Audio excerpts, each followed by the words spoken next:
marijuana chol khen kon chol le kore chienga de wane ke chwane len galbe rieng ne ke pes ganare quang ulung ne wa ke kandan chwane le chet ke chiek lot be chelie chwalo ne me le kam ne lo kon yal kuran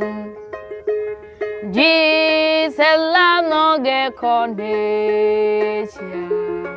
chwa ne je le lu ge kon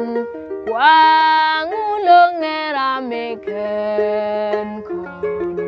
se le ngoan ke lu gan de ke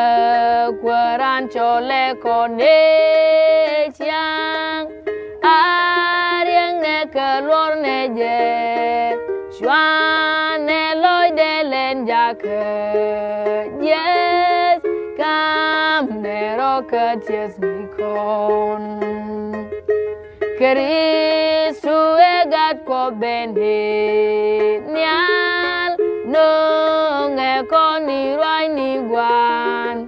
yeng ne ke karam ne ke Jen bi loy de chute chwane roi mi be nya le look agwari bi kus kondwe nye mari tiene kende chiang mari los negat ko